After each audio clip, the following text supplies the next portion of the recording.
If we don't have free speech, then we just don't have a free country. It's as simple as that. If this most fundamental right is allowed to perish, then the rest of our rights and liberties will topple, just like dominoes, one by one. They'll go down. That's why today I'm announcing my plan to shatter the left-wing censorship regime and to reclaim the right to free speech for all Americans.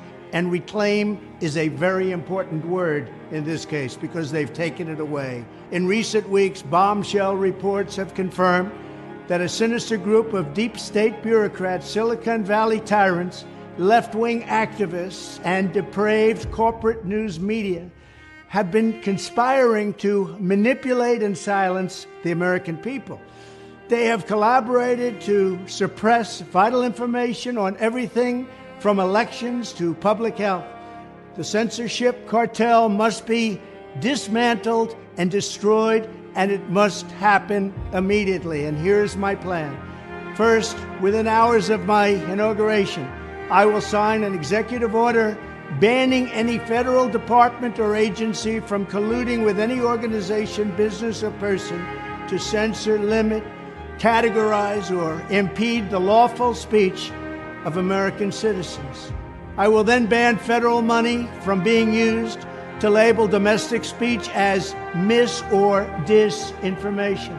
And I will begin the process of identifying and firing every federal bureaucrat who has engaged in domestic censorship, directly or indirectly, whether they are the Department of Homeland Security, the Department of Health, Human Services, the FBI, the DOJ, no matter who they are. Second, I will order the Department of Justice to investigate all parties involved in the new online censorship regime, which is absolutely destructive and terrible, and to aggressively prosecute any and all crimes identified.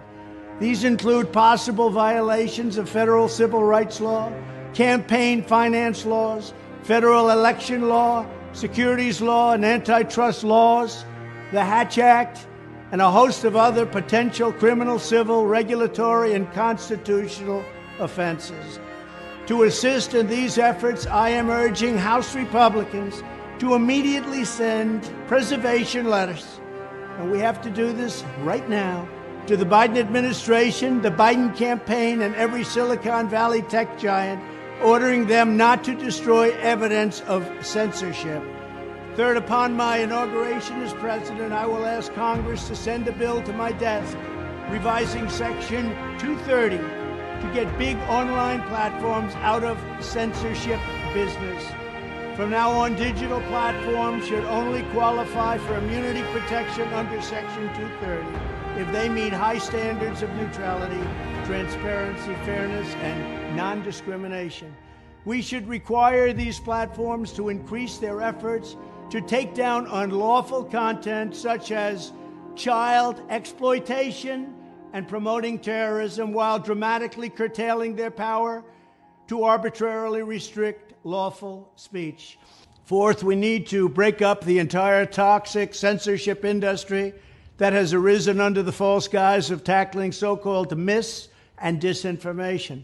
The federal government should immediately stop funding all nonprofits and academic programs that support this authoritarian project. If any U.S. university is discovered to have engaged in censorship activities or election interferences in the past, such as flagging social media content for removal of blacklisting, those universities should lose federal research dollars and federal student loan support for a period of 5 years and maybe more.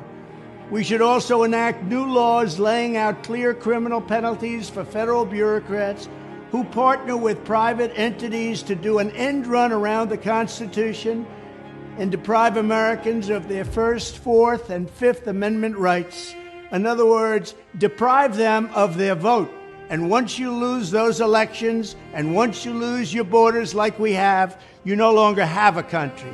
Furthermore, to confront the problems of major platforms being infiltrated by legions of former deep staters and intelligence officials, there should be a 7-year cooling-off period before any employee of the FBI, CIA, NSA, DNI, DHS, or DOD is allowed to take a job at a company possessing vast quantities of U.S. user data.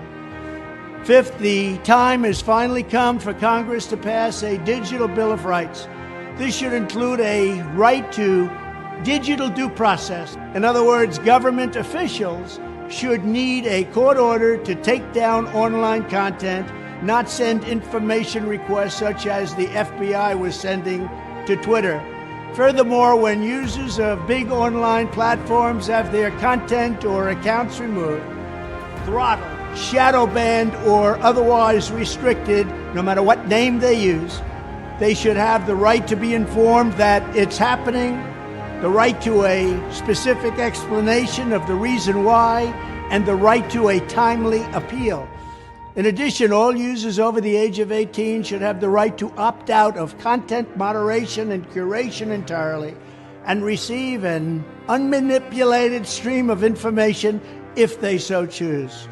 The fight for free speech is a matter of victory or death for America and for the survival of Western civilization itself. When I am president, this whole rotten system of censorship and information control will be ripped out of the system at large. There won't be anything left. By restoring free speech, we'll begin to reclaim our democracy and save our nation. Thank you, and God bless America.